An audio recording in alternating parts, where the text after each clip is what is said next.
सीढ़ी की शुरुआत होती है और हम बर्लिन और उसके पार्टनर दामियान को एक शिप पर देखते हैं। कुछ देर बाद दोनों एक छोटी बोट में बैठकर एक नए शहर की तरफ रवाना हो जाते हैं। शहर पहुंचने के बाद दामियान बर्लिन को उनकी अगली चोरी का आइडिया देता है। वो बताता है कि मार्विला शहर के एक बैंक में कुछ लॉकर हैं जिन्हें लूटकर वो काफ़ी पैसा कमा सकते हैं, लेकिन बर्लिन फौरन मना कर देता है। उसका कहना होता है कि वो ऐसी चोरी कभी नहीं करेगा जिसमें उसे ये तक पता ना हो कि अंदर कितना माल है। बर्लिन के लिए चोरी सिर्फ पैसों का खेल नहीं बल्कि प्लानिंग और थ्रिल का भी नाम था। इसके बाद दोनों एक हाई प्रोफाइल पार्टी में पहुंचते हैं जहां बर्लिन की नज़र किसी नए शिकार पर होती है। अपनी हमेशा वाली चालाकी से बर्लिन दामियान को एक लेडी के साथ बिजी कर देता है, जबकि उसी वक्त एक और खूबसूरत लेडी बर्लिन के पास आकर जानबूझकर अपना नेकलेस नीचे गिरा देती है। बर्लिन फौरन नीचे झुककर उसकी हेल्प करने लगता है और बातचीत के दौरान उसे पता चलता है कि ये आम औरत नहीं बल्कि सेलिब्रा की महारानी है जिसका नाम गिनोवा होता है। बर्लिन को अंदाज़ा हो जाता है कि ये नेकलेस का गिरना इत्तेफाक नहीं था, शायद ये किसी प्लानिंग का हिस्सा था, लेकिन बर्लिन भी कम दिल फेंक नहीं था। थोड़ी देर बाद बर्लिन गिनोवा को नीचे तक छोड़ने जाता है और रास्ते में बताता है कि वो उसके महल के बारे में सुन चुका है और दूर से देखा गया उसका महल बेहद खूबसूरत लगता है। ये सुनकर गिनोवा मुस्कुराती है और बर्लिन को अपने घर आने का इनविटेशन दे देती है। बर्लिन उसे कहता है कि वो ज़रूर आएगा लेकिन थोड़ा वक्त लगेगा क्योंकि उसका सफ़र शिप के ज़रिए है और उसे 2 हफ्ते लग सकते हैं। इसके बाद गिनोवा वहाँ से चली जाती है। जैसे ही वो जाती है दामियान फौरन बर्लिन से पूछता है ये सब क्या था। तब बर्लिन हल्की सी मुस्कुराहट के साथ कहता है शायद ये हमारा अगला शिकार हो सकती है। कुछ दिन बाद बर्लिन अपनी कश्ती लेकर सिल्वा शहर पहुंचता है और सीधा गिनोवा के घर जाता है। वहां उसकी मुलाकात राजा साहब से होती है जिसके साथ सिक्योरिटी गार्ड भी मौजूद होता है। ये सब देखकर बर्लिन थोड़ा कॉन्शियस हो जाता है, लेकिन फिर राजा साहब एक ऐसी बात बोलते हैं जो बर्लिन को हैरान कर देती है। वो कहता है कि उन्हें पता है कि बर्लिन असल में कौन है और उसने कितनी बढ़िया चोरी की हैं। इतना ही नहीं, राजा साहब बताता है कि वो बर्लिन से काफ़ी इंस्पायर भी है, मगर असली सरप्राइज़ अभी बाकी था। राजा साहब बर्लिन को बताता है कि उन्होंने उसे यहाँ पर एक काम के लिए बुलाया है। वो चाहता है कि बर्लिन उनके लिए कीमती पेंटिंग चुराए जिसका नाम the lady of an ermine है, जो कुछ दिनों बाद शहर में डिस्प्ले होने वाली होती है। बर्लिन फौरन समझ जाता है कि मामला सीधा नहीं है। वो राजा साहब से पूछता है अगर मैंने मना कर दिया तो क्या आप मुझे पुलिस के हवाले कर देंगे। इस पर राजा साहब मुस्कुराकर कहते हैं नहीं, मैं तुम्हें धमका नहीं रहा, सिर्फ थोड़ा सा ब्लैकमेल कर रहा हूँ। बर्लिन वहाँ से निकलकर सब कुछ दामियान को बताता है। दामियान हैरान होकर पूछता है तो क्या तुमने चोरी के लिए हाँ कर दी। लेकिन बर्लिन का जवाब और भी ज़्यादा इंटरेस्टिंग होता है। वो कहता है मैं चोरी शौक के लिए करता हूँ, किसी और के शौक के लिए नहीं। दामियान फिर पूछता है तो हमें मना कर दिया। बर्लिन हल्का सा मुस्कुराकर कहता है मैंने ये भी नहीं कहा, क्यों ना इस बार चोर को ही लूट लिया जाए। बर्लिन का प्लान सिंपल था, अगर राजा साहब खुद गंदे काम करते हैं तो फिर लूटने के असल हकदार भी वही हैं। इसी दौरान एक लेडी अचानक खिड़की से सामान नीचे फेंकना शुरू कर देती है। बर्लिन की नज़र फौरन उस तरफ चली जाती है। ये लड़की कैंडेला होती है जो गुस्से में अपने बॉयफ्रेंड को घर से निकाल रही होती है क्योंकि उसने उसे चीट किया था। बर्लिन उसके पास जाता है और मजाक में कहता है कि शुक्र है कि वो उस लड़के की जगह पर नहीं है। कैंडेला हंसकर बर्लिन को एक म्यूजिक टेप देती है और कहती है इसे घर जाकर ज़रूर सुनना, तुम्हें मेरी याद आएगी। लेकिन असली ट्विस्ट तब आता है जब दामियान बर्लिन को बताता है कि कैंडेला सिर्फ फ्लर्ट नहीं कर रही थी, उसने बड़े आराम से बर्लिन का वॉलेट भी चुरा लिया है। हैरानी की बात यह थी कि बर्लिन गुस्सा होने की बजाय इम्प्रेस नज़र आ रहा था। वो कहता है कि उसने इतनी सफाई से वैट निकाला कि मुझे महसूस तक नहीं हुआ, इसलिए सोचा एक बार चुरा ही ले, बाद में इसे ले ही लूँगा। दामियान फिर बताता है कि उसने टीम को सिल्वा पहुंचने के लिए बुला लिया है और वो अगले 8 घंटों में शिप पर होंगे और यहाँ से कहानी और भी इंटरेस्टिंग होने वाली थी। पहली चोरी करने के बाद पेरिस में ब्रूस और केला एक दूसरे के साथ काफ़ी वक्त गुजारना शुरू कर देते हैं। धीरे धीरे ब्रूस को केला से अटैचमेंट होने लगती है और बात यहाँ तक पहुँच जाती है कि अब वो सिर्फ उसी से मोहब्बत करने लगा था। इसी खुशी में ब्रूस एक बड़ी पार्टी रखता है जिसे वो दुनिया को बताना चाहता हो कि अब उसकी ज़िंदगी में सिर्फ केला ही है। लेकिन पार्टी के दौरान सब कुछ बदल जाता है। केला की नज़र अचानक एक दूसरे लड़के पर पड़ती है और वो उसी को देखकर रुक सी जाती है। ये देखकर लगता था कि कहानी इतनी सिंपल बिल्कुल नहीं थी। दूसरी तरफ रॉय और कैमरॉन भी एक लंबी ट्रिप पर निकल जाते हैं। सफ़र के दौरान दोनों एक दूसरे के साथ वक्त गुजारते हैं और अपनी ज़िंदगी इंजॉय करने लगते हैं। कभी उन्होंने जंगल में अपना घर बनाकर रहना चूज़ किया था और जब उस ज़िंदगी से तंग आ गए तो शहर आ गए। लेकिन शहर में भी उन्होंने खुलकर मज़े किए। मगर अब जब वो वापस नज़र आते हैं तो दोनों अलग अलग होते हैं। उनके दरमियान कुछ तो ऐसा हुआ था जिसने सब कुछ बदल दिया था। शायद कोई बड़ी लड़ाई हुई होगी। उधर दामियान पहली चोरी करने के बाद अंदर से काफ़ी टूट चुका था और तनहा भी हो चुका था। वो ज़्यादातर वक्त यूनिवर्सिटी में गुजारता ताकि घर की खामोशी और तन्हाई के सामना न करना पड़े। लेकिन यूनिवर्सिटी भी हमेशा के लिए खुली नहीं रहती। इसी दौरान दामियान फिर बर्लिन से मिलता है और उससे एक सफ़र में चलने का कहता है। दोनों कई मुल्कों का सफ़र करते हैं और इस पूरी ट्रिप में दामियान लगातार बातें करता रहता है जैसे उसके अंदर बहुत कुछ दबा हुआ हो। लेकिन फिर एक ऐसा मंजर आता है जो सब कुछ बदल देता है जब वो अंटार्कटिका के बर्फाली इलाकों में जाते हैं और वहाँ पर एक बड़ी बर्फ़ की पहाड़ को टूटकर गिरता हुआ देखते हैं। दामियान अचानक खामोश हो जाता है। शायद उसी लम्हे में उसे वहाँ सुकून मिल गया था जिसे वो इतने अरसे से ढूंढ रहा था। इधर रॉय बर्लिन से पूछता है कि वो द लेडी ऑफ एरामीन वाली पेंटिंग क्यों चुराना चाहता है। बर्लिन बताता है कि उसने भी ये सवाल राजा साहब से पूछा था।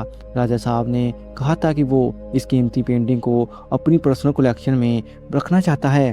तो बर्लिन ने नेचुरली उन्हें कलेक्शन को दिखाने का बात की। लेकिन राजा साहब ने फ़ौरन मना कर दिया।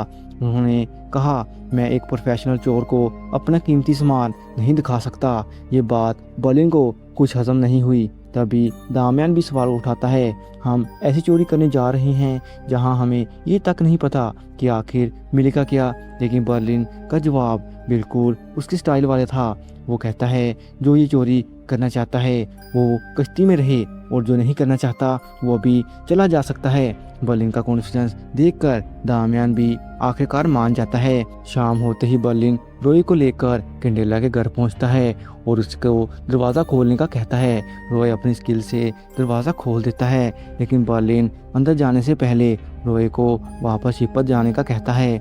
बर्लिन जैसे ही घर के अंदर जाता है वो कैंडेला को ढूंढने लगता है। साथ ही उसकी नज़र उसके एक पालतू जानवर पर पड़ती है। अगले ही पल मामला उल्टा पड़ जाता है। पीछे से कैंडेला अचानक बर्लिन पर गन पॉइंट कर देती है और बिना वार्निंग के उस पर फायर कर देती है। दूसरी तरफ दामियान और टीम राजा साहब की प्रॉपर्टी की डिटेल निकालने में लगे होते हैं। टीम को पता चलता है कि 1980 में राजा साहब ने एक वाइनरी बनाई थी जहां एक अंडरग्राउंड ट्रेन का सिस्टम भी गुजारा गया था। लेकिन 2010 में उस रूट को बंद कर दिया गया और बाद में एक स्कॉटिश कंपनी से उस जगह की हैवी सिक्योरिटी करवाई गई। अब सवाल ये था, एक बंद अंडरग्राउंड जगह पर इतनी सिक्योरिटी कितना खर्चा क्यों किया गया। ये बात सबको बहुत ही ज़्यादा अजीब लग रही थी। कुछ देर बाद जब रॉय वापस आता है तो दामियान उससे पूछता है, बर्लिन कहाँ है, मुझे सोने जाना है, आज की कमांड वो खुद संभालेगा। रॉय कैजुअली जवाब देता है कि बर्लिन बस थोड़ी देर वॉक करने के लिए निकला था और वहीं पर रुक गया। इतना सुनते ही दामियान फौरन समझ जाता है कि बर्लिन सीधा कैंडेला के घर गया होगा। उधर कैंडेला बर्लिन के सीने से गोलियां निकाल रही होती है और तब पता चलता है कि ये कोई जान लेने वाली गन नहीं बल्कि एक चिड़ी मार गन थी। कैंडेला बर्लिन के सीने से गोलियां निकाल रही होती है। दर्द में होने के बावजूद बर्लिन मजाक करते हुए उसे पूछता है, क्या तुम हर मेहमान का वेलकम ऐसे ही करती हो। कैंडेला फौरन जवाब देती है, जो लोग दरवाज़ा नॉक करने के बगैर मेरे घर में घुसते हैं उनका इलाज ऐसे ही किया जाता है। बर्लिन हल्का सा मुस्कुराकर असल बात पर आता है और कहता है कि वो अपना वॉलेट लेने के लिए आया है। इस पर कैंडेला बताती है कि उसने बर्लिन का वॉलेट एक डब्बे में रखा था जिसमें लगभग 9000 यूरो हैं, लेकिन शायद उसका एक्स बॉयफ्रेंड वो डब्बा उठाकर ले गया है और अगर वॉलेट वापस चाहिए तो बर्लिन को भी उसके साथ चलना होगा। कुछ ही देर में दोनों कार में बैठकर सफ़र पर निकल पड़ते हैं। सफ़र के दौरान बर्लिन की नज़र कार में पड़े एक निप्पल पर पड़ती है और वो क्यूरियस होकर पूछता है, क्या तुम्हारे बच्चे हैं? कैंडेला सीधा जवाब देती है, नहीं। रास्ते में वो एक पेट्रोल पंप पर रुकते हैं। कैंडेला कैजुअली बर्लिन से पूछती है कि क्या उसे कुछ खाना है, लेकिन बर्लिन कहता है, नहीं, अभी भूख नहीं, डिनर पर खाऊंगा। मगर अगले ही पल कैंडेला कुछ अजीब काम करती है। वो एक हैमर लाती है और साथ ही में एक कैन में पेट्रोल भी भर लेती है। बर्लिन ये सब कुछ खामोशी से देख रहा था, लेकिन उसका दिमाग में बहुत सारे सवाल चल रहे होते हैं। आखिरकार ये करना क्या चाहती है? सफ़र दोबारा शुरू होता है और रास्ते में कैंडेला गाने गाती रहती है जैसे सब कुछ नॉर्मल हो। फिर अचानक वो रास्ते में रुककर कुछ लकड़ियाँ भी उठा लेती है। अब बर्लिन सच में कंफ्यूज हो चुका था, लेकिन असल शौक अभी बाकी था। जब दोनों कैंडेला के एक्स बॉयफ्रेंड के कैबिन तक पहुंचते हैं तो कैंडेला फौरन लकड़ियां जमा करके दरवाज़ा ब्लॉक कर देती है और फिर कैबिन के गिर्द पेट्रोल छिड़ककर आग लगा देती है। कुछ ही सेकंड्स में आग भड़क उठती है। अंदर से उसके बॉयफ्रेंड की चीखों की आवाज़ आने लगती है, लेकिन कैंडेला रुकती नहीं। वो दरवाजे में एक छोटा सा सुराख कर देती है ताकि वो उससे बात कर सके। फिर वो चीख कर पूछती है, पैसों वाला डब्बा कहाँ है? और एक बात बताओ, तुमने मुझे चीट क्यों किया? अंदर से लड़का जवाब देता है कि उसने उसे चीट नहीं किया। इतने में आसपास के लोग पानी लेकर आग बुझाने लगते हैं, मगर कैंडेला सबको रोक देती है। वो हैमर उठाकर धमकी देती है, जो भी आगे आएगा मैं उसका सर फोड़ दूंगी। आग और भी ज़्यादा तेज होने लगती है। कैंडेला फिर चीख कर सिर्फ एक सवाल पूछती है, बस हाँ या ना में जवाब दो, क्या तुमने मुझे चीट किया? इस बार बॉयफ्रेंड मजबूरी में जवाब देता है, हाँ। ये सुनते ही कैंडेला चुपचाप वहाँ से निकल जाती है और कार में जाकर बैठ जाती है। उसके जाने के फौरन बाद लोग दरवाज़ा तोड़कर लड़के को सही सलामत बाहर निकाल लेते हैं और उसके बाहर आते ही कैबिन में एक ब्लास्ट होता है। बर्लिन पूरे वक्त ये सब कुछ देख रहा होता है और हैरानी की बात ये थी कि वो डरा हुआ नहीं बल्कि उससे इम्प्रेस हो रहा था। उसे यकीन नहीं आ रहा था कि कैंडेला के अंदर इतनी हिम्मत और इतना पागलपन दोनों एक साथ हो सकता है। लेकिन मुश्किल अभी खत्म नहीं हुई थी। वापस आते ही पुलिस उनकी कार को रोक लेती है। ऑफिसर लाइसेंस और डॉक्यूमेंट के बारे में पूछता है। इसी दौरान बर्लिन कुछ अजीब नोटिस करता है। उसे समझ आ जाता है कि ये कार चोरी की है, क्योंकि ये कार में इंजीनियरेशन सिस्टम टूट चुका होता है और गाड़ी चाबी से नहीं बल्कि तार जोड़कर स्टार्ट की गई होती है। ऑफिसर उन्हें गाड़ी बंद करने का कहता है। कैंडेला फौरन इंजन को बंद कर देती है। ऑफिसर जाकर गाड़ी के नंबर चेक करवाना शुरू कर देता है और कुछ सेकंड में उसे पता चलता है कि ये गाड़ी चोरी की है। मामला खराब होते देखकर कैंडेला अपने बैग से बर्लिन का वॉलेट निकाल कर उसे वापस कर देती है और कहती है, ये कार चोरी की है। अगर भागते हुए पकड़ी गई तो 6 साल की जेल हो सकती है और अगर सरेंडर कर दिया तो 4 साल की। तभी बर्लिन उसकी तरफ देखकर बिल्कुल आराम से कहता है, सीट स्विच करो। कैंडेला हैरान रह जाती है। बर्लिन खुद ड्राइवर सीट पर बैठ जाता है और स्टीयरिंग पकड़ लेता है और हल्की सी स्माइल के साथ कहता है, रोक सको तो रोक लो। बर्लिन कार का बैग घेर लगाकर गाड़ी पीछे ले जाता है। पुलिस ऑफिसर इनकी गाड़ी पर गोलियां चलाते हैं, लेकिन बर्लिन नहीं रुकता और ब्रिज के दरमियान जाकर बर्लिन गाड़ी को रोक देता है। पुलिस अफसर की गाड़ी रास्ता ब्लॉक कर देती है, लेकिन बर्लिन बिल्कुल भी नहीं घबराता। वो दोबारा गाड़ी स्टार्ट करता है और सीधा उनकी तरफ चल पड़ता है। कैंडेला घबरा कर कहती है, गाड़ी रोक दो, हम टकरा जाएंगे, लेकिन बर्लिन ब्रेक नहीं लगाता। इतने में पुलिस की गाड़ियां अपनी पोजीशन चेंज कर देती हैं और रास्ता थोड़ा सा खोल देती हैं। बर्लिन उस छोटे से गैप से निकल जाता है और स्पीड कम करके गाड़ी को साइड पर झाड़ी में छुपा देता है। पुलिस वहां से गुजर जाती है और बर्लिन बहुत ही चालाकी से उन्हें चकमा दे देता है। दूसरी तरफ कैली और ब्रूस को दिखाया जाता है। कैली के पास बार बार उसकी मां की कॉल आ रही थी। ब्रूस उसे कहता है कि वो अपनी मां से बात कर ले। कैली रूम से बाहर आकर अपने फ़ोन से कॉल रिसीव करती है, लेकिन उसकी बात अपनी मां के बजाय अपने एक्स से होती है, जिसका नाम उसने मोम के नाम से सेव किया था। वो इमोशनली अपनी फीलिंग शेयर करना शुरू कर देती है। इसी दौरान रॉय उनकी बात कुछ हद तक सुन लेता है। कैली बताती है, जब ब्रूस ने लास्ट पार्टी दी थी तब उसकी नज़र एक लड़के पर पड़ गई थी जिसका नाम क्लाउडी था। वो बताती है कि एक बार वॉशरूम में वो लॉक हो गई थी, तब क्लाउडे ने ही उसकी हेल्प की थी। उस वक्त वो वहाँ से निकलना नहीं चाहती थी और उसी मोमेंट उन दोनों में के दरमियान फिजिकल रिलेशन हो गया। रोए उसे समझाता है कि इंसान से गलतियां हो जाती हैं और अगर तुम रूस से प्यार करती हो तो बेहतर है कि तुम ये सब भूल जाओ। लेकिन कैली टूट जाती है। वो बताती है कि क्लाउडे ने लास्ट बार उसे कहा था कि वो उससे दोबारा मिलना चाहता है और उसने अपना नंबर भी मुझे दिया था। वो नंबर उसके दिमाग में ऐसे फिट हो गया है और बाहर आने का नाम नहीं ले रहा। वो कहती है कि उसने 3-4 दिन तक बहुत कोशिश की, लेकिन चौथे दिन उसने क्लाउडे को मैसेज कर दिया। पहले सिर्फ कुछ ही मैसेज होते थे, लेकिन अब तो रोज 30 से भी ज़्यादा मैसेज होने लगे हैं और उसे लगता है कि वो उस लड़के से इमोशनली अटैच हो गई है।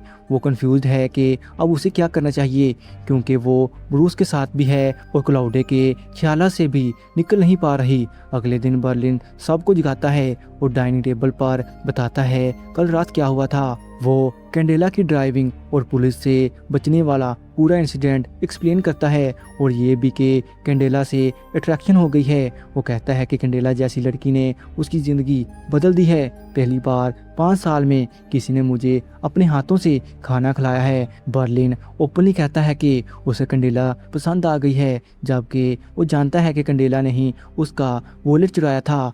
फिर बर्लिन और उसकी टीम एक ट्रक लेकर राजा साहब के पेरिस पहुंचते हैं। वो ट्रक को थोड़ा दूर पार्क करते हैं और उसका टायर पंचर कर देते हैं ताकि उन पर कोई शक न करे। फिर वो एक ड्रोन को पैलेस के ऊपर भेजते हैं ताकि अंदर के लेआउट्स और सिक्योरिटी को समझा जा सके।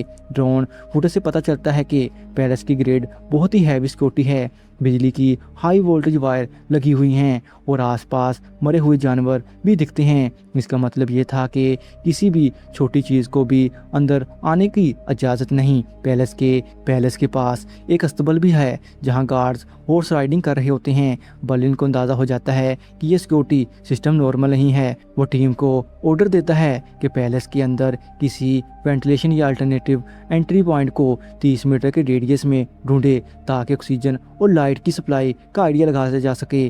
तभी उन्हें ज़मीन के नीचे एक बड़ा डूम दिखाई देता है। इसका मतलब ये था कि कुछ बहुत बड़ा उसके नीचे छुपा हुआ है। लेकिन अचानक ड्रोन का सिग्नल वीक हो जाता है और वो क्रैश हो जाता है। कैली उसे वापस लाने की बहुत कोशिश करती है, लेकिन सब फेल हो जाता है। बर्लिन गुस्से में आ जाता है और कहता है अगर ड्रोन राजा साहब को मिल गया तो सबसे पहला शक हम पर ही किया जाएगा और वो हमें नुकसान पहुंचा सकता है। अब सिचुएशन और भी ज़्यादा सीरियस हो जाती है। दामियन कहता है कि वो अपनी टीम को इतने बड़े रिस्क में नहीं डालना सकता, लेकिन आखिरकार वो फिर मान ही जाता है। फिर ब्रूस और कैली द्वार फलांग कर आगे बढ़ते हैं और फिर इलेक्ट्रिसिटी वायर को भी बहुत ही केयरफुली कट करने के बाद आगे बढ़ते हैं। जब वो ड्रोन के क्रैश साइट के करीब पहुंचते हैं तब उन्हें एक गाड़ी आती हुई दिखाई देती है। कैली फौरन अपनी चोट लगने का ड्रामा करती है और ब्रूस उसे सपोर्ट करता है। गाड़ी वाला गार्ड रुक जाता है और उनसे पूछता है कि वो यहाँ पर क्या कर रहे हैं। ब्रूस को कहता है कि वो लोग यहाँ पर सुअर देखने के लिए आए थे, लेकिन कैली के पैर में चोट लग गई। गार्ड उन्हें गाड़ी में बैठाने का कहता है, लेकिन ब्रूस को पीछे कुत्तों के साथ बैठने का कहता है, लेकिन ब्रूस खुद ही वापस जाने की जिद करता है। गार्ड को शक होने लगता है। वो कहता है कि यहाँ आगे इलेक्ट्रिसिटी और बैरियर हैं, तुम कैसे वापस जाओगे, जबकि कैली के पाँव में चोट लगी है।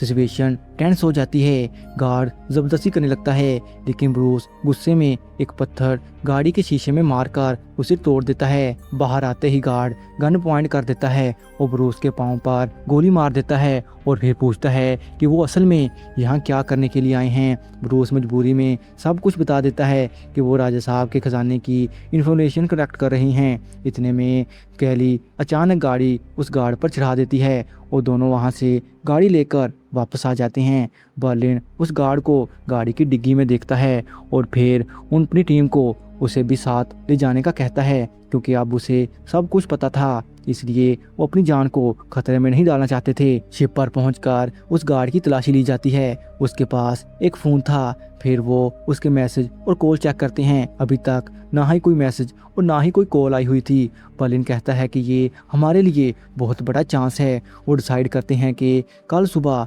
इस गार्ड को छोड़ दिया जाएगा, लेकिन तब तक हमारे पास राजा साहब के पैलेस को लूटने की परफेक्ट अपॉर्चुनिटी है और सब कुछ हमारे हाथ में है। बर्लिन कहता है कि उनके पास गाड़ी और उसकी चाबी दोनों मौजूद हैं, जिसकी वजह से वो आसानी से पैलेस के अंदर घुस सकते हैं। लेकिन दामियान इस प्लान से बहुत ज़्यादा घबरा जाता है। वो कहता है कि राजा साहब ने अपने खजाने की सिक्योरिटी को इतना टाइट किया होगा कि वहाँ बिना प्रॉपर प्लान के जाना खतरे से खाली नहीं और मौत को दावत देने के बराबर है। लेकिन बर्लिन किसी की बात नहीं सुनता।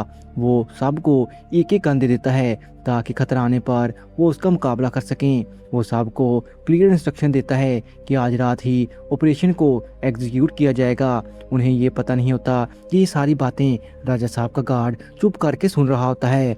बर्लिन रॉय और कैमरॉन को गार्ड का ध्यान रखने का कहता है, लेकिन कैमरॉन इसके लिए नहीं मानती। वो कहती है कि मैं भी उनके साथ मिशन में जाऊंगी। वो यहाँ पर गार्ड की देखभाल करने के लिए नहीं आई है और वो ब्रूस से तो अच्छा ही लड़ लेगी। लेकिन बर्लिन नहीं मानता। वो कहता है कि तुम लोग अपना रिश्ता ठीक कर लो और इस तरह तुम लोगों को आपस में मिलकर थोड़ा सा सोचने का टाइम भी मिल जाएगा। फिर बर्लिन, कैली, ब्रूस और दामियान गाड़ी लेकर राजा साहब के महल की तरफ रवाना हो जाते हैं। इधर कैमरॉन गार्ड के जख्मों को साफ कर रही होती है। गार्ड अजीब सी हंसी के साथ कहता है, आज तक किसी ने मुझे हाथ तक नहीं लगाया और तुम मेरे जख्म साफ कर रही हो। अचानक वो कैमरॉन के कान पर काट लेता है। रॉय फौरन रिएक्ट करता है और गार्ड को रोकने की कोशिश करता है। कैमरॉन गुस्से में कहती है, इसको गोली मार दो, इसको गोली मार दो। लेकिन रॉय गोली नहीं चलाता। वो किसी तरह गार्ड को कंट्रोल कर लेता है। लेकिन गार्ड ज़ोर ज़ोर से हंसने लगता है, जैसे उसके लिए ये सब मजाक चल रहा हो। इस बात पर कैमरॉन और रॉय के दरमियान सीरियस आर्गुमेंट यानी लड़ाई हो जाती है और कैमरॉन गुस्से में कमरे से बाहर चली जाती है। गार्ड मौका देखकर एक गिलास का टुकड़ा उठा लेता है और उससे रस्सी काटने लगता है। गार्ड रॉय से कहता है, तुम किसी काम के नहीं। वो लड़की ठीक कहती है, तुम एक पालतू कुत्ते हो जो कि बिना ऑर्डर के कुछ नहीं करता। रॉय गुस्से में आकर गन उस आदमी पर पॉइंट कर देता है, लेकिन गार्ड सिर्फ इतना कहता है, अगर हिम्मत है तो चला दो, तुम्हारा तो उस लड़की ने काट ही दिया है। थोड़ी देर बाद रॉय कैमरॉन के पास जाता है और उससे पुरानी बातें भूलकर वापस आने को कहता है। लेकिन कैमरॉन इमोशनल होकर रो पड़ती है और बोलती है कि वो इस मिशन को छोड़कर यहीं पर जा रही है और वो रॉय से ये भी कहती है कि मेरे पीछे मत आना। उधर पैलेस के अंदर बर्लिन, ब्रूस और बाकी टीम इंटर ले लेती है। रास्ते में कैली ब्रूस से एक शॉकिंग कन्फेशन करती है कि उसने पहले भी किसी के साथ फिजिकल रिलेशन रखा था, लेकिन फिर कभी वो उससे नहीं मिली। ब्रूस ये सुनकर थोड़ा हिल जाता है लेकिन कुछ नहीं कहता। कैली टेम्परेचर ग्लासेस से एरिया स्कैन कर रही होती है ताकि उसे पता चल सके कि कहीं राजा साहब के और गार्ड ना हो और उन पर हमला न कर दें, लेकिन आसपास कोई नहीं होता और फिर सब अंडरग्राउंड एंट्री पॉइंट तक पहुंच जाते हैं। वहां एक स्ट्रॉन्ग बैरियर है जिसे तोड़ना ज़रूरी था। वो कार से उस वेंटिलेटर को तोड़ देते हैं और फिर रस्सी की मदद से नीचे सुरंग में रस्सी की मदद से नीचे जाते हैं। कैली एक स्पेशल डिवाइस यूज़ करती है, लेज़र सिक्योरिटी सिस्टम को डिसेबल करती है। कैली सिस्टम के नोड्स को टारगेट करती है और धीरे धीरे उनके बीच एक छोटा सा ओपनिंग पॉइंट बन जाता है। इस ओपनिंग पॉइंट के थ्रू बर्लिन और उसकी टीम अंदर चली जाती है। अंदर जाते ही बर्लिन को एक हैरान करने वाला मंजर दिखाई देता है। वहाँ हर वो पेंटिंग मौजूद होती है जो पहले कभी चोरी हुई थी। ब्रूस एक्साइटेड होकर कुछ पेंटिंग के फ्रेम से निकालने लगता है, लेकिन बर्लिन उसे फ़ौरन मना कर देता है। वो कहता है कि मुझे कुछ टाइम दो सोचने के लिए कि अब क्या करना है। ब्रूस जल्दी करने को कहता है, लेकिन बर्लिन गुस्से में आ जाता है। वो कहता है, ये पेंटिंग सिर्फ माल नहीं, ये आर्ट है, हर एक को देखने का मौका मिलना चाहिए। ब्रूस दामियान से पूछता है, हमारे पास वक्त नहीं है, बर्लिन करना क्या चाह रहा है। दामियान बताता है कि बर्लिन को शौक लगा है और वो इन पेंटिंग को देखकर खुशी से हाइपर हो गया है। बर्लिन इमोशनली होकर बताता है कि जब कभी भी वो डिस्टर्ब होता है या कोई भी उसे धोखा देकर जाता है तो वो द बर्ड ऑफ वीनस की पेंटिंग देखने के लिए जाता है। इससे ये क्लियर हो जाता है कि बर्लिन सिर्फ चोर नहीं बल्कि एक आर्ट लवर भी है और उसे उस पेंटिंग को देखकर शायद सुकून मिलता होगा। दूसरी तरफ रॉय वापस कैबिन में जाता है तो वो देखता है कि गार्ड वहाँ पर नहीं है। फिर रॉय शिप को रिवर के बीच में ले जाता है ताकि गार्ड शिप से भाग ना पाए। अब तक वो गार्ड शिप पर ही होता है। रोए शिप के कैबिन की तलाशी लेना शुरू कर देता है ताकि वो उस गार्ड को पकड़ सके। तो जब वो एक कैबिन में जाता है तो वहाँ आग लगी होती है। वो उसको बुझाने लगता है, लेकिन उसी दौरान गार्ड उस पर अटैक करके उसे बेहोश कर देता है। जब रोए को होश आता है तो वो अपने आप को एक केज यानी पिंजरे में बंद पाता है। उधर पैलेस में राजा साहब अपनी वाइफ के बर्थडे सेलिब्रेशन कर रहा होता है। वो उसके लिए एक स्पेशल गिफ्ट देता है, एक वैल्यूएबल स्टैच्यू, जिसके लिए एक रॉयल सरप्राइज होता है। लेकिन इसी दौरान बर्लिन का कॉल आ जाता है। बर्लिन बताता है कि वो इस वक्त गैलरी एरिया में अपनी टीम के साथ मौजूद है। ये सुनते ही राजा साहब फौरन एक्शन में आ जाता है और पैलेस की तरफ निकल पड़ता है। उसकी वाइफ गुस्से में आ जाती है क्योंकि आज उसका बर्थडे था और आज भी राजा साहब को पेंटिंग की पड़ी हुई थी। तभी वो एक डंडे को एक स्टैचू में मारती है जिसमें एक नेकलेस था। इधर राजा साहब का गार्ड रोए को समुंदर में फेंक देता है और इसके साथ हमारे इन 3 एपिसोड की एंडिंग होती है। इस एपिसोड में हम देखते हैं कि रोए उस पिंजरे से निकलने के लिए उसके ताले को खोलने की हर एक कोशिश करता है। राजा साहब ट्रेन की मदद से आर्ट गैलरी पहुंच जाते हैं और जाते ही राजा साहब का गार्ड सैम्यूल बर्लिन पर गन पॉइंट कर देता है और बर्लिन की टीम भी चुप नहीं बैठती। वो भी राजा साहब पर गन पॉइंट कर देते हैं। तो राजा साहब गुस्से में बर्लिन से पूछता है कि वो इतनी सिक्योरिटी होने के बावजूद यहाँ तक कैसे पहुँचा। तो बर्लिन मुस्कुराकर जवाब देता है, ये तो हमारे बाएं हाथ का खेल था। तो सोचिए कि द लेडी ऑफ एन आर्मीन की पेंटिंग को चुराना हमारे लिए कोई बड़ी बात नहीं। बर्लिन अपनी टीम को हथियार नीचे करने का कहता है। बर्लिन राजा साहब को यकीन दिलाता है कि वो इन पेंटिंग को चाहता तो कब का यहाँ से ये जा चुका होता, लेकिन वो उसके साथ दोस्ती का हाथ बढ़ाना चाहता है। तभी आर्ट गैलरी के फ़ोन से राजा साहब को फ़ोन आता है। राजा साहब फ़ोन उठाते हैं। फ़ोन पर गार्ड राजा साहब को बता देता है कि बर्लिन उनकी पेंटिंग को चुराने वाला है। तो राजा साहब मुस्कुरा कर गार्ड को बता देते हैं कि बर्लिन अब इनका दोस्त है और ये हमारे मेहमान हैं, इसलिए अब इनका ख्याल रखना हमारा फ़र्ज़ है। रोए अपनी अक्लमंदी से उस ताले को खोलकर पानी के ऊपर आ जाता है। गार्ड उसकी मदद करने का कहता है। तभी पीछे से कैमरॉन गन पॉइंट कर देती है। फिर रोए शिप में आ जाता है और वो उस गार्ड को बांध देते हैं। लेकिन अब गार्ड बताता है कि अब वो एक ही टीम में हैं। मैंने राजा साहब को फ़ोन किया था, तुम चाहो तो दोबारा फ़ोन करके पूछ सकते हो। रोए इस नंबर पर जिस पर गार्ड ने कॉल की थी इस पर कॉल करता है और इस बार फिर से राजा साहब कॉल उठाते हैं। रोए बर्लिन से बात करने का कहता है। राजा साहब बर्लिन से बात करवा देते हैं। रोए पूछता है कि क्या सब ठीक है। तो बर्लिन बताता है हाँ सब ठीक है। रोए पूछता है तो फिर इस गार्ड का क्या करना है। तो बर्लिन बताता है अब इसको छोड़ दो, जो कुछ इसके साथ हुआ इतना ही काफ़ी है। फिर रोए गार्ड को छोड़ देता है। गार्ड कहता है अब हमारा हिसाब बराबर हो गया। लेकिन रोए एक जोरदार मुक्का गार्ड के मुंह पर मार देता है और कहता है अब हिसाब बराबर हुआ, ये मुझे पानी में फेंकने के लिए था। वहाँ राजा साहब बर्लिन से पूछता है कि द लेडी ऑफ एन आर्मीन की पेंटिंग को चोरी करने के लिए तुम्हें कितने पैसे चाहिए। तो बर्लिन 35 मिलियन की डिमांड करता है और कल सुबह 10 बजे 4 मिलियन एडवांस में देने का कहता है। राजा साहब इसके लिए मान जाता है। सुबह को शिप में बर्लिन बताता है कि आज संडे है और एक दिन में इतने पैसों को जमा करना बहुत मुश्किल है और आज सारे बैंक भी बंद हैं। इस सब के दौरान रूस केला से दूर होकर बैठ जाता है। कैमरॉन बताती है कि ज़रूर राजा साहब के घर में कोई खुफिया लॉकर होगा जहां सारे पैसे रखे गए होंगे। बर्लिन कहता है आर्ट गैलरी में 15 से ज़्यादा पेंटिंग थी। अगर राजा साहब ने एक पेंटिंग 30 मिलियन की भी ली हो तो सबको मिलाकर 400 मिलियन आराम से बनते हैं। हैरान की बात ये थी इतने पैसे इसके पास आते कहाँ से थे। राजा साहब के 3 बिजनेस थे, वाइन, अस्तबल और प्राइवेट यार्ड्स, जिनमें अमीर लोग सैर के लिए जाते हैं। कैमरॉन बताती है कि ज़रूर यार्ड में अमीर लोगों के अलावा कुछ और भी स्मगल किया जाता होगा जिससे इतने पैसे आ रहे हैं।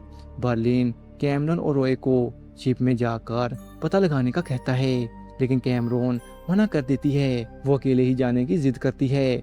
तो अब आखिरकार बर्लिन तंग आकर कैमरॉन से पूछ ही लेता है कि रोए ने उसके साथ ऐसा क्या किया था जिसकी वजह से उसे रॉय के साथ इतनी नफरत हो गई। कैमरॉन बताती है कि रॉय ने उसे अकेला छोड़ दिया था। फिर हमें पता चलता है एक दिन कैमरॉन का एक्स बॉयफ्रेंड उसके घर के बाहर आया था। वो कैमरॉन से बात करने का बोलता है, लेकिन वो उसे बात करना नहीं चाहती थी। इसलिए कैमरॉन रॉय को उसे वहां से भगाने का कहती है। रॉय उसे कहता है कि वो उससे बात नहीं करना चाहती, लेकिन वो ये बात कैमरॉन के मुंह से सुनना चाहता था। कैमरॉन रॉय को बताती है कि वो उसे वहां से मारकर भगा दे, लेकिन रॉय ऐसा करने से मना कर देता है। वो कैमरॉन को कहता है, तुम खुद ही इसे हैंडल कर लोगी, तुम्हें खुद ही उसके पास जाकर उससे बात करनी होगी और यहाँ से भेजना होगा। कैमरॉन उसे भगाना जाती है, लेकिन वो अपने एक्स बॉयफ्रेंड को देखकर खुद पर कंट्रोल नहीं कर पाती और अपने बॉयफ्रेंड के साथ चली जाती है। इसके साथ रात गुजार लेती है। रॉय इसका घर पर इंतजार कर रहा था, लेकिन वो वापस नहीं आती। इसलिए रॉय कहता है कैमरॉन अपने ही हाथों से सब खराब कर लेती है। फिर कैमरॉन अकेले ही यार्ड पर चली जाती है। खैर बर्लिन अपने कमरे में लेटा हुआ था, तभी उसके कमरे में कैंडेला आ जाती है और उसके लिए कपड़े निकालती है। बर्लिन कैंडेला से पूछता है कि उसे उसके ठिकाने का कैसे पता चला, तो कैंडेला बताती है कि उसने बर्लिन के वॉलेट में उसका पता पढ़ लिया था। फिर कैंडेला बर्लिन को उसके साथ चलने का कहती है और बर्लिन इसके लिए मान जाता है। जब वो जाने लगते हैं तो दामियन बर्लिन से बात करने का कहता है और अपने कमरे में ले जाकर बताता है कि आज उनकी राजा साहब के साथ मीटिंग है। तो बर्लिन दामियन को खुद ही ये सब संभालने का कहता है और कैंडेला के साथ चला जाता है। कैंडेला बर्लिन को स्पेन की एक ऐसी गली में ले जाती है जो कि बहुत ही छोटी होती है। कैंडेला बर्लिन को बताती है कि इस गली का नाम किस गली है और फिर बर्लिन को किस कर लेती है। दूसरी तरफ दामियान पैसों का बैग लेकर राजा साहब के महल जाता है। केला ने दामियान को एक पैसों की गड्डी दी थी, जिसके अंदर थी एक चिप, जिससे वो पता कर सकते थे कि राजा साहब ने अपना सारा पैसा कहाँ रखा होगा। इस प्लान का नाम था अली बाबा 40 चोर। दामियान राजा साहब से मिलता है और वो इनको पैसे देते हैं। दामियान और ब्रूस पैसों को गिनने का नाटक करते हैं। फिर ब्रूस कहता है कि 3 मिलियन हो गए और एक गड्डी को वापस फेंक देता है जिसमें वो ट्रैकिंग चिप थी। राजा साहब कहता है, क्या हुआ, क्या मेरे पैसों में कोई खराबी है? तो दामियान बताता है कि इतने ही पैसे काफ़ी हैं। दूसरी तरफ कैंडेला बर्लिन को एक मार्केट में ले जाती है जहां वो कहती है चाइनीज संतरे मिलेंगे। तो कुछ लड़कियां एक रास्ता बना देती हैं। इस रास्ते से कैंडेला बर्लिन को एक पार्टी में ले जाती है जहां वो नाचने लगती हैं। जिनोवा बर्लिन को देखकर एक लड़की को उससे मिलने का कहती है और बर्लिन जब उसको देखता है तो गिनोवा उसे ऊपर आने का इशारा करती है।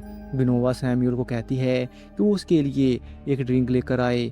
जब वो ड्रिंक लेने जाता है तो बर्लिन गिनोवा के पास आता है तो गिनोवा बर्लिन को ऊपर वाले वॉशरूम में जाने का कहती है। फिर कुछ देर बाद गिनोवा बाथरूम में जाने लगती है तो सैम्यूल एक बार बाथरूम को चेक करने का कहता है। वो बाथरूम को चेक करता है लेकिन अंदर कोई नहीं होता। फिर गिनोवा अंदर जाती है और दरवाजे को लॉक कर देती है।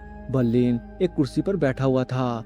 गिनोवा बर्लिन को कहती है कल रात इन्होंने उसकी सालगिरह खराब कर दी। इसके लिए बर्लिन माफ़ी मांगता है। गिनोवा बर्लिन से कहती है तुम्हें मेरे लिए एक काम करना होगा, तुम मेरे हस्बैंड की सारी पेंटिंग चोरी कर लो और उसे ब्लैक मार्केट में सेल करने के बाद अच्छा खासा पैसा कमा लो। लेकिन बर्लिन मना कर देता है। वो कहता है मैं और मेरे साथियों ने रजा साहब को जुबान दे दी है और अब वो उसको नुकसान नहीं पहुंचा सकते।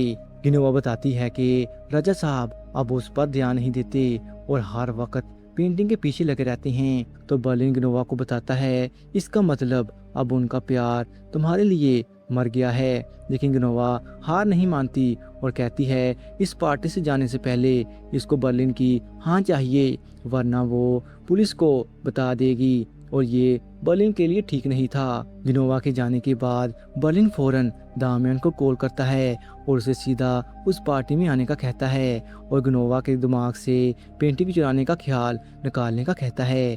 तभी वहाँ कंडेला आ जाती है और बर्लिन से यहाँ आने की वजह पूछती है। कंडेला बर्लिन से पूछती है कि गिनोवा उसके साथ वॉशरूम में क्या कर रही थी और उस पर शक करने लगती है। तो बर्लिन कंडेला को बताता है कि वो उससे बिजनेस की बात कर रहा था, लेकिन वॉशरूम में कौन सा बिजनेस होता है। तो फिर जैसे तैसे बर्लिन कंडेला को यकीन दिला देता है कि वो जो सोच रही है ऐसा कुछ नहीं है। वहाँ दामियन पार्टी में पहुंच जाता है और गिनोवा से मिलता है। गिनोवा दामियन को देखकर उसे एक स्मा ले जाती है, जहाँ वो सैमुअल को एक और ड्रिंक लाने का कहती है। फिर गिनोवा बताती है कि अब वो अपनी ज़िंदगी की एक नई शुरुआत करना चाहती है और इसके लिए तुम ठीक होगे। तुम्हारे पास जो पैसों से भरा हुआ बैग है, इससे हम काफ़ी अच्छी ज़िंदगी गुजार सकते हैं। गिनोवा दामियन को अपनी टीम से बगावत करने का कहती है। गिनोवा कहती है अब वो अपनी ज़िंदगी दामियन के साथ गुजारना चाहती है। ये सब सुनकर दामियन के होश उड़ जाते हैं और उसे केला की कॉल आती है। फिर दामियन वॉशरूम में जाता है और केला से बात करता है। केला बताती है कि पैसों की लोकेशन बदल दी गई है और अब उन पैसों को चर्च में लेकर गए हैं और अब उसकी लोकेशन बंद हो गई है। इसका मतलब उन पैसों को चर्च में रखा गया है और वहीं कहीं पर अंडरग्राउंड लॉकर है। फिर दामियान ब्रूस और रॉय को उस चर्च की इन्फॉर्मेशन निकालने का कहता है। फिर दामियान बर्लिन को आवाज लगाता है और उसे ये सब कुछ बता देता है कि गिनोवा उससे प्यार करने लगी है और अब उसे क्या करना चाहिए। तो बर्लिन कहता है तुम इसका इस्तेमाल एक कठपुतली की तरह करो, इससे हमें और भी ज्यादा फायदा मिलेगा। दूसरी तरफ कैला को क्लाउडे की कॉल आती है और वो उसे उठा लेती है। तो क्लाउडे कहता है कि वो उसके शिप के बाहर खड़ा है और उससे मिलने के लिए आया है। केला बाहर देखती है और फिर नीचे छुप जाती है और कॉल कट कर देती है। दूसरी तरफ राजा साहब और गिनोवा भी आ जाते हैं। तो बर्लिन कंडेला को उनसे मिलवाता है और बताता है कि ये मेरे बिजनेस पार्टनर हैं। तो कंडेला पूछती है वो वॉशरूम में भी बिजनेस की बात कर रहा था। कंडेला कहती है कि बर्लिन को पैसों से बहुत ज़्यादा प्यार है। दामियान पैसों को सुनकर तो उसे याद आता है कि पैसों से भरा हुआ बैग उसने वहीं रख दिया था। तो उस कमरे में जाता है जहां उसने पैसों से भरा हुआ बैग रखा था, लेकिन अब वहां कोई बैग नहीं था, इसे कोई उठाकर ले गया था। दामियान के होश उड़ जाते हैं। अगले दिन दामियान बर्लिन को बता देता है कि पैसे से भरा हुआ बैग उसकी गफलत की वजह से चोरी हो गया। तो बर्लिन उसे कहता है वहाँ करीब 200-300 लोग होंगे, उनमें से किसी एक ने ही बैग को उठाया होगा और अब आपको उसे ढूंढना होगा। फिर दामियान सोचने की कोशिश करता है कि उस बैग को किसने उठाया होगा। बर्लिन अपने कमरे में जाता है जहाँ कंडेला ने उसके कमरे की तलाशी ले ली थी और बर्लिन पर गन पॉइंट कर दी थी और उसे पूछती है असल में वो है कौन। कंडेला बर्लिन से पूछती है कि तुम राजा साहब को लूटने की प्लानिंग कर रही हो। तो बर्लिन बता देता है कि हाँ ऐसा ही कुछ। ये सुनकर कंडेला गन नीचे कर देती है और बर्लिन को बता देती है कि मुझे लगा था कि तुम मुझे चीट कर रहे हो। तो बर्लिन कंडेला से पूछता है कि मैं कैसे भरोसा कर लूँ कि तुम मुझे धोखा नहीं दोगी। तो कंडेला कहती है मुझे तुमसे लगाव हो गया है और तुम चाहो तो मुझ पर भरोसा कर सकती हो। दामियान को एक कॉल आती है जिसमें एक आदमी उसे मिलने का कहता है। वो बता देता है कि पैसों से भरा हुआ बैग उसके पास है और एक जगह पर आकर उसे मिलने का कहता है। केला रॉय को लेकर क्लाउडे के पास जाती है और उसे पूछती है कि तुम मेरे पीछे क्यों आए हो। तो क्लाउडे बता देता है कि वो उसके पीछे नहीं आया, असल में उसका एग्जीबिशन था। इस सिलसिले में वो स्पेन आया था और सोचा कि तुमसे भी मिल लूं। केला क्लाउडे की बात सुनकर शांत हो जाती है और फिर क्लाउडे के एग्जीबिशन को देखने लगती है। दूसरी तरफ दामन पैसों के चोरी होने वाली बात रूस को बता देता है और फिर रोए का पूछता है वो शिप पर नहीं था। तो वो उसको कॉल करता है। रोए बताता है कि वो इसी काम से शहर आया था। तो दामन फौरन उसे वापस आने का कहता है। रोए केला को आवाज़ लगाता है और केला उसे कहती है कि वो खुद ही आ जाएगी, तुम चले जाओ।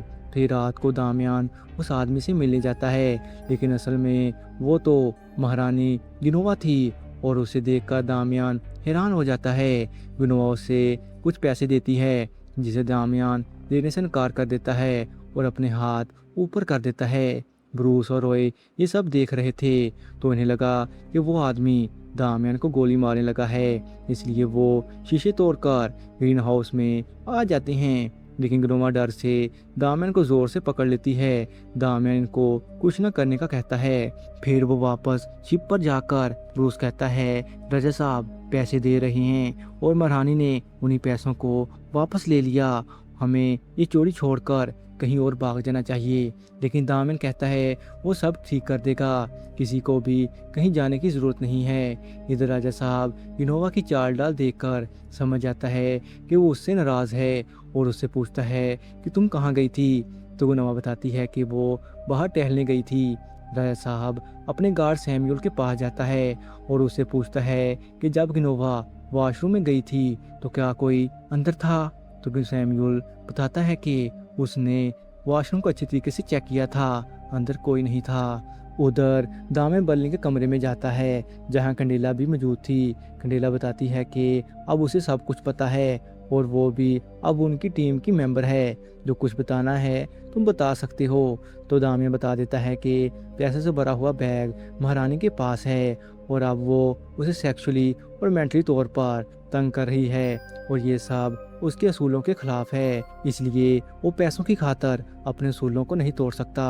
तो फिर बर्लिन प्लान बी का इस्तेमाल करने का कहता है और फिर वो 3 मिलियन के नकली नोट छापते हैं और इनको एक बैग में रख देते हैं। अब इनको पता लगाना था कि महारानी ने पैसों को कहाँ रखा होगा। तो कैंडेला बताती है कि ग्नोवा के पास एक मर्सिडीज है जो कि उसकी प्राइवेट है, शायद उसने पैसों को उसकी डिक्की में रखा होगा। अब इन्हें उन पैसों को असली पैसों के साथ एक्सचेंज करना था। वहाँ रॉय और ब्रूस एक बिल्डिंग में जाते हैं और हथौड़ों की मदद से काफ़ी चीज़ों को तोड़ते हैं। रॉय बताता है कि इससे उसे काफ़ी सुकून मिलता है, जब कभी भी वो परेशान होता है तो वो इस तरीके से अपना आप को सुकून देता है। कैमरॉन बर्लिन को कॉल करती है और बताती है कि उसने यार्ड में काम ले लिया। असल में उस यार्ड में एक लड़की काम करती थी, उसको कैमरॉन ने काफ़ी ड्रिंक पिला दी और उसकी ड्रिंक में रोज मोशन की दवा भी डाल दी और फिर उसकी जगह खुद चली गई।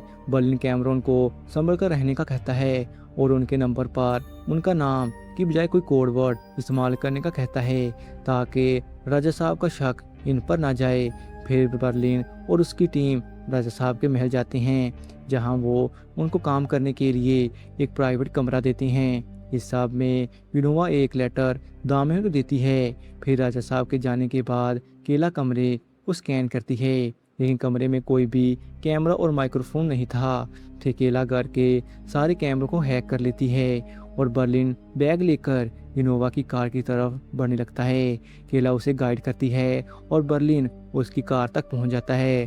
फिर वो कार की डिक्की खोलता है, उसमें एक बैग था तो बर्लिन उसे खोलता है, उस बैग में ही असली पैसे थे। तो बर्लिन बैग को एक्सचेंज कर लेता है और फिर वापस आ जाता है और पैसों से भरा हुआ बैग दामियन को दे देता है। दामियन बताता है कि अगर विनोवा को उनके नकली पैसों वाले बैग के बारे में पता चल गया तो बर्लिन कहता है कि तो उसे भी पता चलना चाहिए कि शेर को सवा शेर ने टक्कर दी है। दामियन बाहर आता है और उस लेटर को पढ़ता है जिसे ग्नोवा ने दिया था। इसमें लिखा हुआ था, अगली मुलाकात के लिए सफेद टी शर्ट पहन लेना। फिर बर्लिन केला और ब्रूस की टी शर्ट पर कैमरा लगाने के बाद उन्हें चर्च भेज देता है। रास्ते में ब्रूस केला से माफ़ी मांगता है और उसे बता देता है कि मुझे तुमसे ही प्यार है, लेकिन अब तुम्हें डिसाइड करना है कि तुम किसके साथ रहना चाहती हो। ये सुनकर केला इमोशनल हो जाती है और उसकी आंखों से आंसू निकल आते हैं और कैमरा पर गिर जाता है, जिसकी वजह से स्क्रीन पर धुंधला दिखाई देने लगता है। फिर बर्लिन रॉय को रेडियो फ्रिक्वेंसी स्कैनर देता है और चर्च में जाकर इलेक्ट्रिक मैग्नेटिक करंट ढूंढने का कहता है। रॉय क्रेडिट स्कैन लेकर चर्च आ जाता है। फिर वो सब स्कैन करते हैं, तभी एक स्टैचू से सिग्नल आते हैं। केला उसे नीचे करती है और एक खुफिया दरवाज़ा खुलता है। रॉय और ब्रूस नीचे जाते हैं और दरवाज़ा फिर से बंद हो जाता है। केला फिर से दरवाज़ा खोलने लगती है, लेकिन एक गार्ड उनकी तरफ आ रहा था। इस बारे में बर्लिन केला को बता देता है। केला चर्च में दुआ करने लगती है, तभी वो गार्ड उससे यहाँ आने की वजह पूछता है। तो केला बताती है कि उसकी माँ के जाने के बाद उसे चर्च में सुकून मिलता है। वो गार्ड केला को एक तवीज़ देता है और कहता है, तुम्हारी वजह से मैं अपाहिज हो गया, अब तेरे खैर नहीं, और केला को धक्का देकर वहाँ से निकाल देता है और उनके जाने के बाद उस खुफिया दरवाजे को खोल देता है और अंदर चला जाता है। फिर गार्ड अंदर जाकर लॉकर को देखता है लेकिन कोई भी अंदर नहीं था। रॉय और ब्रूस छत के ऊपर छुपे हुए थे। फिर गार्ड के जाने के बाद दामिन उस खुफिया दरवाजे से अंदर आता है और फिर वो तीनों उस जगह को स्कैन करने लगते हैं ताकि वो उससे ज़्यादा इंफॉर्मेशन ले सकें। बर्लिन और केला कैमरों की मदद से इन पर नज़र रखे हुए थे। तभी वहाँ पर राजा साहब आ जाते हैं और केला जल्दी से कैमरों को बंद कर देती है। राजा साहब पूछता है कि चोरी की प्लानिंग का काम कहाँ तक पहुँच गया और तुम्हारे बाकी साथी कहाँ हैं। तो बर्लिन बताता है कि वो सामान लेने के लिए गए हैं जिससे इस चोरी को अंजाम दिया जाएगा। राजा साहब इनके काम में काफ़ी तांग झांग करते हैं जिससे बर्लिन को गुस्सा आ रहा था और वो बिल्कुल भी खुश नहीं था। राजा साहब रात को ब्लैक टाई पहनकर इनके साथ डिनर करने का कहता है और फिर वहाँ से चला जाता है। बर्लिन समझ जाता है कि अब उसको एक फेक प्लान बनाना होगा जिससे राजा साहब को तसल्ली हो कि हम इस पर काम कर रहे हैं। दामिन उस जगह को स्कैन करने के बाद वहाँ से आ जाता है और फिर रात को डिनर पर जाते हैं जहाँ पर वो काफ़ी बातें करते हैं और दामियान को गिनोवा फिर से एक वाइन की बोतल देती है जिस पर गिनोवा उसे प्रपोज करती है। फिर डिनर से वापस आने के बाद बर्लिन साहब को फिर से काम करने का कहता है और कहता है कि वो जिनको चोरी करने वाले हैं उनसे कम ताल्लुकात रखते हैं। तभी दामियान बर्लिन को बताता है कि गिनोवा उसके और करीब आती जा रही है। बर्लिन कहता है कि आप उसे ऐसी बातें सुनाएं जिससे प्यार मर जाता है और उसकी डोर को मत छोड़िएगा वरना ये बॉम्ब मेरे सर पर फटेगा।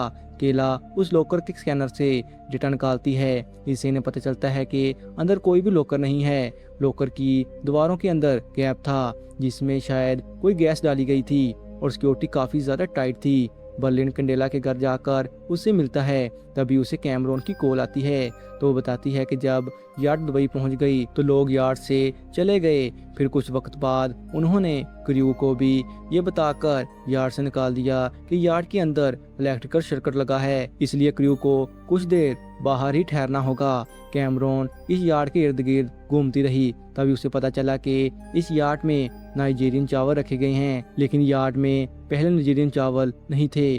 अब वो पता लगाएगी कि इस यार्ड में नाइजीरियन चावल कहाँ रखे गए हैं और उन पैकेट्स में क्या है। बर्लिन उसे संभल कर रहने का कहता है। केला भी काफ़ी थक गई थी इसलिए वो सोने के लिए चली जाती है और दामियान बाहर टहलने जाता है। इसे समझ नहीं आ रही थी कि वो इस लॉकर को कैसे खोलेंगे। तभी वहाँ पर राजा साहब आ जाते हैं और दामियान से वहाँ खड़े होने की वजह पूछता है तो दामियान बताता है कि उसकी तबीयत थोड़ी खराब थी इसलिए वो बाहर टहलने के लिए आया था। फिर राजा साहब दामियान को अस्तबल में ले जाते हैं जहाँ पर वो अपना एक घोड़ा दिखाता है और कहता है कि तुम इसे गले लगाओ और अपनी सारी टेंशन को भूल जाओ, इससे मुझे भी काफ़ी सुकून मिलता है। फिर राजा साहब और दामियान कुछ ड्रिंक करते हैं। फिर राजा साहब दामियान को कुछ दिखाने का फैसला करता है। वो उसे चर्च में ले जाता है और फिर उस खुफिया दरवाजे को खोलता है और फिर दामियान को अंदर जाने का कहता है। दोनों अंदर जाते हैं और फिर राजा साहब दामियान को घूमने का कहता है और एक पासवर्ड लगाने के बाद लॉकर खुलता है। फिर राजा साहब दामियान से पूछता है, क्या तुम मेरी इस तिजोरी को लूट सकती हो। तो दामियान बताता है कि इस काम में कुछ भी नामुमकिन नाम की कोई चीज़ नहीं होती। ये सुनकर राजा साहब हैरान हो जाता है। फिर वो दामियान को लॉकर के अंदर जाने का कहता है। दामियान उसके अंदर चला जाता है। दामियान काफ़ी घबरा जाता है। फिर राजा साहब भी लॉकर के अंदर जाता है और फिर लॉकर बंद हो जाता है। राजा साहब लॉकर के अंदर अपनी आंखों की स्कैनिंग करता है और फिर दामियान को बताता है अगर उसकी आंखों को अगर 30 सेकंड में स्कैन न किया जाता तो लॉकर की दीवारों से मीथेन गैस निकलती और लॉकर के अंदर आग लग जाती एक तंदूर की तरह और जो कोई भी इसके अंदर होगा वो जलकर खाक हो जाएगा। फिर दामियान केला और ब्रूस के कमरे में जाता है और उनको बताता है कि वो सही सोच रहा था, लॉकर की दीवारों के अंदर मीथेन गैस है और वो आग को और भी ज़्यादा भड़का देती है। उधर बर्लिन कैंडेला के साथ एक फेक प्लानिंग बना रहा था the lady of an ermine की पेंटिंग को चोरी करने के लिए। कैंडेला बर्लिन से शिकायत करती है कि वो उसके साथ पहली चोरी है और वो भी नकली। फिर बर्लिन को कैमरून का फ़ोन आता है और वो बर्लिन को बताती है कि जब वो शिप में दोबारा सवार हुई तो उसने नाइजीरियन चावल के पैकेट ढूंढने के लिए फिर शिप को छान मारा, लेकिन उसे वो कहीं नहीं मिले। फिर उसने शिप की मेजरमेंट ली और उसे शिप में एक खुफिया जगह का पता चला जो कि उसके कमरे के बिल्कुल नीचे था। बर्लिन कैमरन को ऐसा कुछ भी करने से मना कर देता है जिससे उसकी जिंदगी खतरे में आ जाए। बर्लिन कहता है कैमरन वही काम करती है जिससे उसे रोका जाए। अगर उसने कुछ भी ऐसा वैसा किया तो उसकी हालत ऐसी हो जाएगी जैसे उसे खुले समुद्र में फेंक दिया हो और उसकी मदद करने के लिए कोई भी नहीं आ सकेगा। फिर बर्लिन गुस्से में फोन कट कर देता है। दूसरी तरफ दामियान की आंख खुलती है और वो अपने बिस्तर पर बहुत से नोट देखता है जिस पर गिनोवा ने अपने प्यार का इजहार किया था और उसे मिलने के लिए एक जगह का भी बताया था। फिर दामियान बर्लिन को लाइन पर लेता है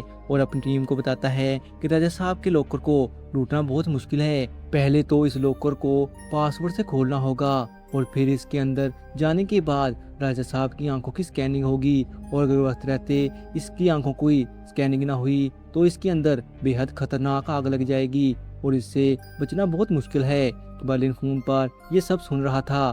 फिर वो दामियान को कहता है कि क्या वो हमारी साइड पर है या राजा साहब की। मेरी नज़र में कुछ भी नामुमकिन नहीं और अभी आप का दिमाग काम नहीं कर रहा।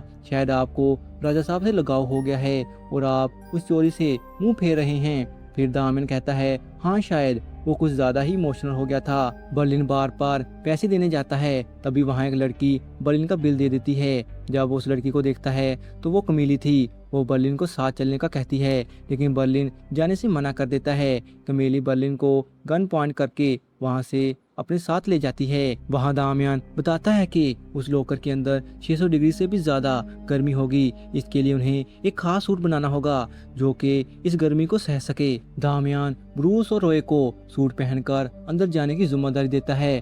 अब इन्हें इस सूट का बंदोबस्त करना था। वहाँ बर्लिन को कमेली होटल ले जाती है और फिर एक कमरे में जाकर बर्लिन से पूछती है कि वो उसका इंतजार एक सिंगापुर के ब्लू मून बार में करती रही लेकिन वहाँ बर्लिन आया ही नहीं। तो बर्लिन बताता है कि जब वो उस बार में थी तब वो कोलंबिया में था और वहाँ एक वोल्केनो के फटने की वजह से तमाम फ्लाइट्स कैंसिल हो गई जिसकी वजह से वो सिंगापुर नहीं आ सका। फिर बर्लिन कहता है कि उसने ब्लू मून बार के एक वेटर को एक लेटर उसको देने का कहा था जिसका नाम था राल्फ, लेकिन उसने एक गलती कर दी। उसने लेटर के साथ उसकी पेमेंट एडवांस में कर दी जिसकी वजह से वो उस दिन राल्फ काम पर ही नहीं आया और वो लेटर कमिली तक नहीं पहुंच सका। उसने उस बार पर बार बार कॉल की लेकिन उसे ना ही राल्फ का पता चला और ना ही तुम्हारा।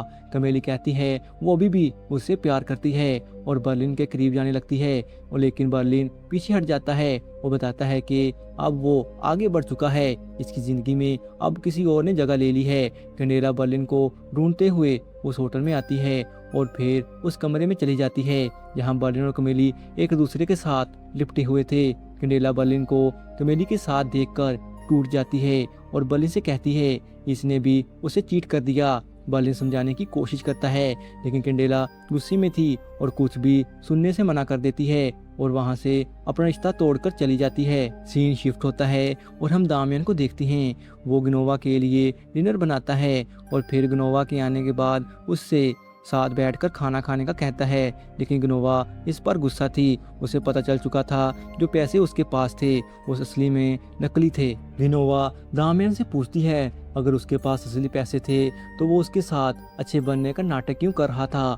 दामियान फौरन अपनी पॉकेट से वो सारे नोट्स निकाल कर गिनोवा को यकीन दिलाता है कि वो भी उससे प्यार करता है। गिनोवा दामियान के करीब जाने लगती है लेकिन वो पीछे हट जाता है। दामियान कहता है इसके पास कुछ वजह है इसके पास न जाने की। तो गिनोवा पूछती है तो दामियान बताता है कि वो उसकी वाइफ ने भी उसके साथ बेवफाई की थी और अब राजा साहब भी उसके अच्छे दोस्त हैं और इस वजह से वो ऐसा कुछ भी अभी नहीं करना चाहता। फिर गिनोवा दामियान को समझाती है और उसके पास जाती है लेकिन दामियान कहता है वो इस चोरी के बाद उसे अपने साथ ले जाएगा जहां वो चाहेगी। गिनोवा नाराज हो जाती है और वहां से चली जाती है। दूसरी तरफ ब्रूस केला से फोन लेता है और उसके बॉयफ्रेंड क्लोडे को कॉल करता है और उसे एक बार में मिलने का कहता है ब्रूस क्लाउडिया से मिलकर देखना चाहता था कि केला को क्लाउडिया में ऐसा क्या नजर आया जिसकी वजह से वो उसे अपना दिल दे बैठी। इधर कैमरॉन अपने कैबिन के फ्लोर को चेक करती है और फिर उसके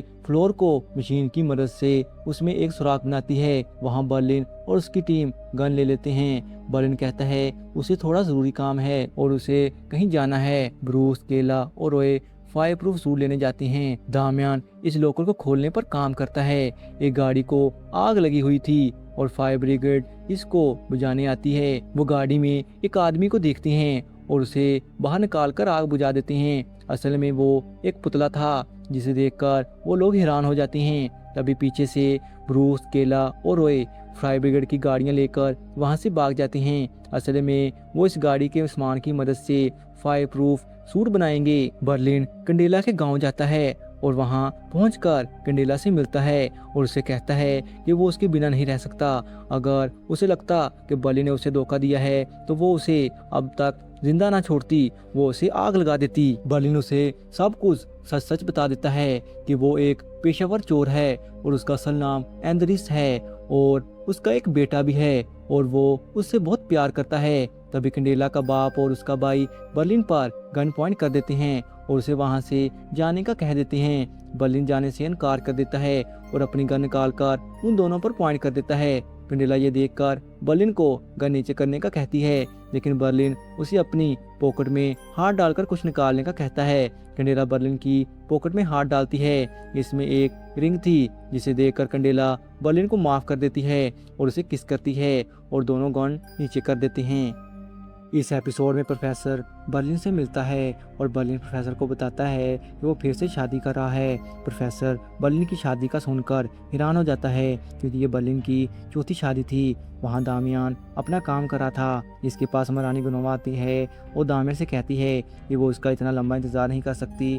अगर चोरी के बाद दामियान को कुछ हो गया या शायद इसके बाद इसका इंटरेस्ट दामियान में ना रहे। तभी वहाँ पर राजा साहब आ जाते हैं। वो गिनोवा दामियान पर इल्जाम लगा देती है कि वो उसके पास आने की कोशिश कर रहा था। राजा साहब गिनोवा को जाने का कहता है और फिर दामियान को कुर्सी पर बैठाकर उसे कहता है कि गिनोवा कुछ दिनों से उससे नाराज है, इसलिए शायद उसने कुछ ऐसा कहा होगा, लेकिन अगर ऐसा कुछ नहीं है तो वो दामियान को जिंदा गाड़ देगा। ये सुनकर दामियान हैरान हो जाता है और उसकी बत्ती गुल हो जाती है।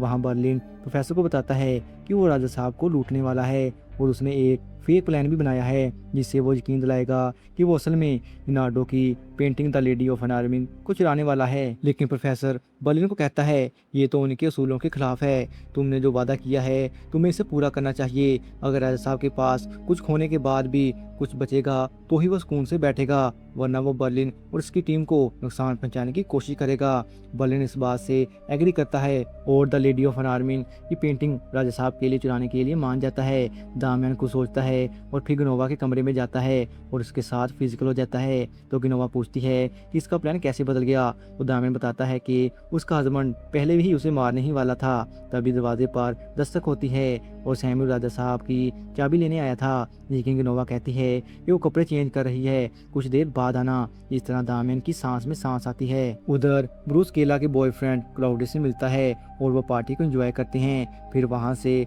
आते वक्त ब्रूस केला को क्लाउडिया के साथ रहने पर राजी हो जाता है और वहां से चला जाता है। तभी केला को एहसास होता है कि असल में वो ब्रूस से ही प्यार करती है और उससे ज्यादा उसका कोई ख्याल नहीं रख सकता।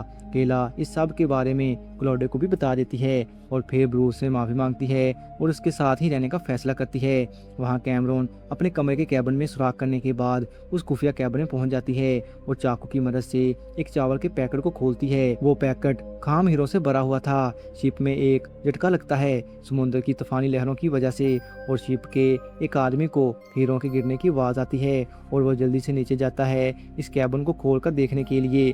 कैमरॉन उन हीरो की पिक्चर लेकर बर्लिन को बेचती है और फिर इन हीरो को वापस पैकेट में डालकर इनमें एक टेप लगा देती है और एक फोन को भी उस पैकेट में डाल देती है ताकि वो इसकी लोकेशन को ट्रैक कर सकें और फिर वापस कैबिन में आ जाती है। वो आदमी उस कैबिन को खोलता है और फिर देखता है लेकिन सब पैकेट ठीक थे। तभी उसकी नज़र एक हीरे पर पड़ती है। फिर वो पैकेट को चेक करता है, इनमें से एक पैकेट पर टेप लगी हुई थी। वहाँ बर्लिन अपने छोटे भाई के साथ बीच पर एंजॉय कर रहा था और उसको कैमरॉन का मैसेज और उन हीरो की पिक्चर मिलती है।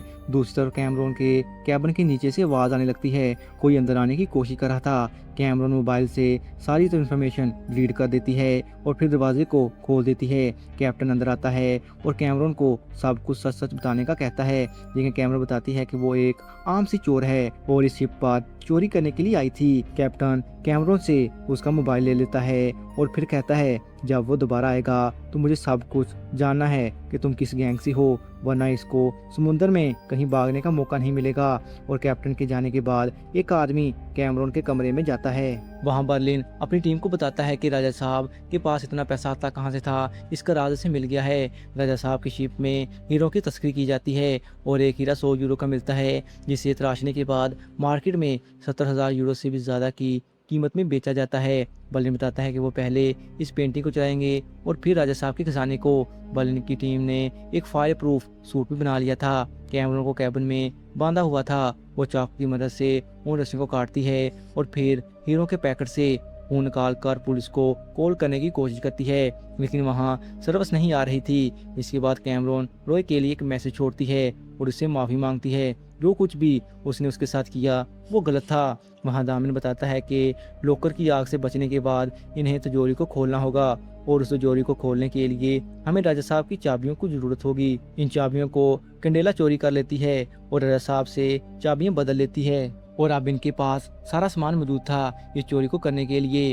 राजा साहब का गार्ड इसके पास आता है। वो बताता है कि इसे शक है कि बर्लिन इसको लूटने वाला है और वो उस पेंटिंग को चोरी नहीं करने वाला। फिर राजा साहब बर्लिन के पास जाता है और उससे सब कुछ बताने का कहता है कि वो इस चोरी को कब, कहां और कैसे करेगा। बर्लिन का प्लान रेडी था। वो बताता है कि वो इस चोरी को तरियाना ब्रिज पर करेंगे। जिस दिन ट्रक पेंटिंग लेकर निकलेगा तो वो उस ट्रक को हर तरफ से घेर लेंगे, फिर एक तरबूज वाले ट्रक को उलट देंगे और फिर हर तरफ से हमारी गाड़ियां रुक जाएंगी और ट्रक भी मजबूरन रुक जाएगा। इन सब गाड़ियों में स्मोकर लगे होंगे और हर तरफ धुआं ही धुआं होगा। फिर रॉय बाहर आएगा और सबको भागने का कहेगा और फिर कुछ गाड़ियां ब्लास्ट भी होंगी जिन पर इन्होंने बॉम्ब लगाए होंगे। गार्ड ट्रक से बाहर ना निकलें इसलिए वो नकली बॉम्ब ट्रक के दरवाजों पर लगा देंगे। फिर इतनी देर में हम इस ट्रक के दरवाजे खोल लेंगे और फिर इस पेंटिंग को पिज्जा डिलीवरी बॉक्स में डाल देंगे और फिर ब्रूस इस पेंटिंग को बाइक में ले जाएगा। वो ट्रक के दरवाजे को फिर से बंद कर देंगे और इसे काटने की कोशिश करेंगे और जब पुलिस इनके करीब पहुंचेगी तो बर्लिन की टीम वहां से भाग जाएगी। पुलिस को लगेगा कि पेंटिंग को चोरी करने की नाकाम कोशिश की गई है और जब वो ट्रक को खोलेंगे तो इनको मिलेगी नकली वाली पेंटिंग और इनका शक इन पर बिल्कुल भी नहीं जाएगा। बर्लिन राजा साहब को कुछ दिनों के लिए कहीं दूर जाने का कहता है और इससे चोरी का शक इस पर ना जाए और फिर इसी तरह सब कुछ हो जाता है। और राजा साहब टीवी पर न्यूज़ देखता है कि लियोनार्डो की painting the lady of Armin को चोरी करने की कोशिश की गई थी। वो अपने गार्ड को कॉल करता है और उसे बताता है कि वो गलत था। बर्लिन ने जो कहा था वो कर दिखाया और उसे नौकरी से निकाल देता है। सैम्यूल पैसों की गिनती कर रहा था तो उसकी नजर उस चिप पर पड़ती है जिसे बर्लिन की टीम ने लगाया था। इसे अब पता चल चुका था कि बर्लिन राजा साहब को लूटने वाला है। दूसरी तरफ कैप्टन कैमरॉन से इंफॉर्मेशन निकालने की हर एक मुमकिन कोशिश करता है, लेकिन वो अपनी बात पर अड़ी रहती है कि इसका कोई गैंग नहीं है। फिर वो कैमरॉन को समुद्र के बीच फेंक देते हैं। बर्लिन की टीम चर्च जाती है। फिर खुफिया दरवाजे को खोलने के बाद उस लॉकर के दरवाजे को डिकोड करती है। ब्रूस और रॉय ने फायर प्रूफ सूट पहन लेते हैं और फिर दरवाजा खोलने के बाद अंदर चले जाते हैं। दरवाजा बंद होने के बाद लॉकर के अंदर मीथेन गैस फैल जाती है और फिर चारों तरफ से आग निकलती है। ब्रूस की हालत काफी खराब हो जाती है और उसकी आवाज आना बंद हो जाती है। केला दरवाजा खोलने का कहती है, लेकिन बर्लिन इसके लिए नहीं मानता और फिर आग बंद होने के बाद बर्लिन अंदर जाता है और रॉय का हाथ जल चुका था और ब्रूस बेहोश हो चुका था।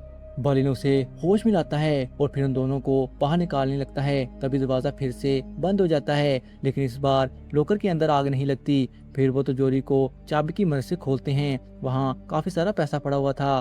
फिर वो उन पैसों को लेकर वहाँ से निकल जाते हैं। जब राजा साहब वापस आता है तो वो इसका इल्जाम सैम्यूल को देता है कि उसकी वजह से ये सब कुछ हुआ। फिर राजा साहब आर्ट गैलरी में जाता है तो वहाँ की सारी पेंटिंग भी चोरी हो चुकी थी। बस एक पेंटिंग पड़ी हुई थी, the lady of an ermine की। फिर बर्लिन की कॉल आती है और राजा साहब इसे उठाते हैं तो बर्लिन बताता है कि उसकी रिकॉर्डिंग अब इनके पास है कि उसने अपनी आर्ट गैलरी में कई साल पुरानी पेंटिंग रखी हुई थी और वो शिप की मदद से हीरो की भी तस्करी करता है। अब बर्लिन को इसके कट्टे चिट्टे के बारे में सब कुछ पता था। अगर राजा साहब ने बर्लिन या इसके किसी भी साथी को नुकसान पहुंचाने की कोशिश की तो राजा साहब भी बच नहीं पाएगा। गार्ड एक खत लेकर आता है जिसे राजा साहब पढ़ता है। इसमें लिखा हुआ था कि ग्नोवा भी उसे छोड़कर जा चुकी है।